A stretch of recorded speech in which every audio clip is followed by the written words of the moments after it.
Ankita Bhandari case में फैसला आ गया है। तीनों आरोपी दोषी करार दिए गए हैं। बड़ा फैसला आया है।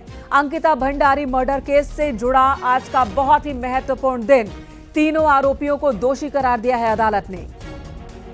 अनुपम भारद्वाज इस वक्त हमारे साथ जुड़ गए। अनुपम, बड़ा फैसला अदालत का, तीनों ही दोषी करार दिए गए। कुछ देर पहले प्रोसीडिंग जो कोर्ट की है वो शुरू हो चुकी है और तीनों आरोपी जैसे ही कोर्ट में पहुंचे तो जो एडीजे हैं रीना नेगी, इन्होंने सबसे पहले तीनों आरोपियों पर जो उन पर आरोप लगे थे उसमें दोष सिद्ध हो चुके हैं। 302 यानी कि जो मर्डर का चार्ज है वो उन पर दोष सिद्ध हो चुका है। इसके साथ ही 201 साक्ष्य मिटाने का जो उन पर आरोप लगे थे वो भी सिद्ध हो चुका है। इसके अलावा 120 बी भी उन पर सिद्ध हो चुका है। साथ ही साथ जो 354A है उसका भी सिद्ध हो चुका है दोस्तों। अभी कुछ ही देर में जो जजमेंट है वो आएगा, लेकिन सबसे बड़ी खबर है कि जो उन पे आरोप लगे थे, तीनों आरोपियों पे जो आरोप लगे थे वो अब दोषी करार दिए गए हैं, यानी कि वो अब दोषी, इस पूरे मामले के दोषी हो चुके हैं। जी बिल्कुल, तो जितने भी आरोप इन तीनों पर लगे थे उन सभी आरोपों में ये दोषी करार दिए गए हैं। हत्या, सबूत छिपाने समेत 4 और धाराएं थी, सब में ये दोषी करार दिए गए हैं। अंकिता भंडारी केस में आज का दिन बहुत बड़ा दिन है। अनुपम हमारे साथ है। अनुपम, जाहिर सी बात है लोगों को कहीं ना कहीं इस बात का डर था कि जो पकड़ है, जो एक बड़ा ओहदा है आरोपियों से जुड़ा हुआ, उसका कहीं उन्हें फायदा न मिल जाए, लेकिन अदालत ने बता दिया कि न्याय कैसे होता है। जी बिल्कुल, ये साफ जाहिर है कि जिस तरीके से बातें सामने आई थी कि बड़ा ओहदा है और एक बड़ा कद रखते हैं, इसका प्रभावशाली व्यक्ति है, उनका बेटा है, लेकिन कोर्ट ने साफ तौर पे कर दिया कि कोर्ट के आगे कोई भी बड़ा ओहदा काम नहीं होता। और जिस तरीके से अभी खबर सामने आई है कि तीनों आरोपियों पर दोष साबित हो गया है, तो अब जजमेंट भी उस हिसाब से होगा, क्योंकि 302 जो हत्या का मुकदमा उन पर चल रहा था उसका दोष उन पर लग चुका है। तो उसी आधार पर अब माना जा रहा है कि जो सजा है वो भी 302 के हिसाब से की जाएगी। जी बिल्कुल अनुपम, प्रोसीडिंग अभी भी चल रही है, क्योंकि इस मामले में बहुत महत्वपूर्ण होगा यह जानना भी कि अदालत सजा के ऐलान के दौरान और दोषी ठहराए जाने के दौरान क्या टिप्पणी कर रही है। जी बिल्कुल, अभी जो जज हैं रीना नेगी, वो अभी कुछ ही देर पहले जिस तरीके से उन्होंने दोषी तीनों को आरोप करा, उसके बाद अब प्रोसीडिंग इस समय चल रही है। तीनों आरोपी भी उनके कोर्ट में मौजूद हैं। अभी सुनवाई का दौर चल रहा है और कुछ ही देर माना जा रहा है कि लगभग आधे पौन घंटे के भीतर ये पूरा जजमेंट आ सकता है कि क्या उन पर सजा उनको दी जाती है। तीनों तो आरोपी दोषी करार दिए गए, सजा का ऐलान अभी बाकी है। उम्मीद जताई जा रही कि सजा का ऐलान भी आज ही हो जाएगा। क्या ऐसा भी हो सकता है कि आज सजा ना सुनाई जाए, उसकी तारीख कुछ और रख ली जाए? क्या ये भी मुमकिन है?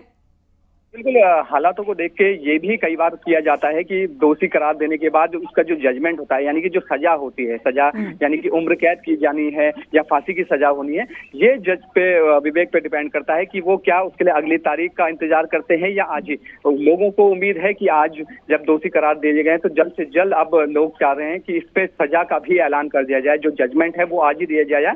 लेकिन जिस तरीके से लोग यहाँ पे इकट्ठा हुए हैं, हो सकता है, संभावना है कि जज जो पूरा अपना जजमेंट है उसको स्वीकार कर दे और एक तारीख और दे दे जिस दिन वो सीधे कोर्ट की सुनवाई होगी और सीधे वो जजमेंट सुनाया जाएगा। तो अभी फिलहाल वाकई ऐसे मामलों में अदालत पर कहीं ना कहीं प्रेशर तो होता जरूर है।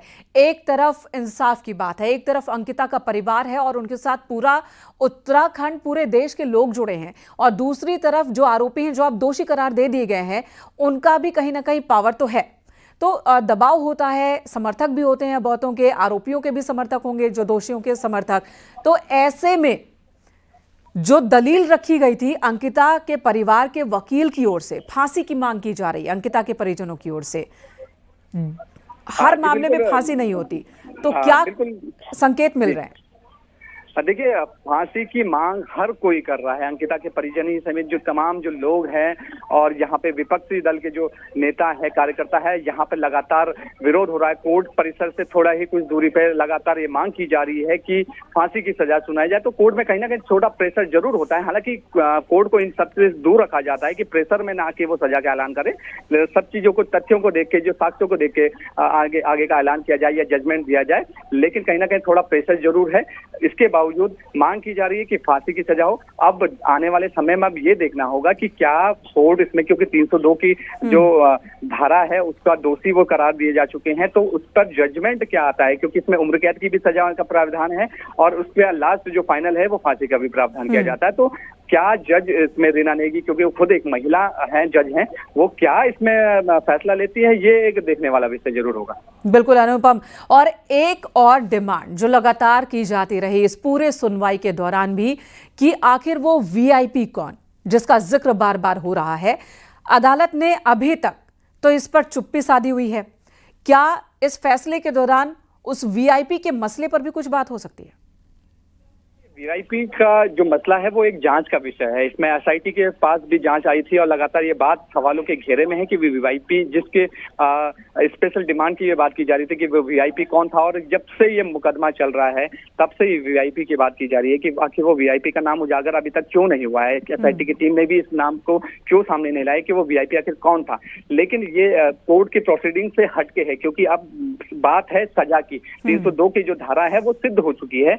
वीआईपी कौन था ये सब कुछ पुलिस की जांच का अलग विषय हो सकता है। जिस तरीके से जो लोग हैं या जो अंकिता के परिजन है वो मांग भी कर रहे हैं कि सीबीआई जांच इसमें हो, क्योंकि उनको लगता है कि पुलिस इस पे जांच में कहीं ना कहीं इन्वॉल्व हो सकती है, या वीआईपी का नाम नहीं उजागर कर रही है तो शायद सीबीआई इसमें इन्वॉल्व होती है तो वीआईपी का नाम आए। लेकिन फिलहाल बिल्कुल, तो सजा के ऐलान के दौरान क्या टिप्पणी की जाती है, आगे क्या और दिशा निर्देश दिए जाते हैं अदालत की ओर से, उस पर हमारी निगाहें बनी रहेंगी। लेकिन आज का दिन बहुत ही महत्वपूर्ण दिन है। अंकिता भंडारी मर्डर केस में तीनों आरोपी दोषी करार दिए गए हैं। अब इंतजार सजा के ऐलान का है। धन्यवाद अनुपम आपका इस वक्त पूरी जानकारी देने के लिए।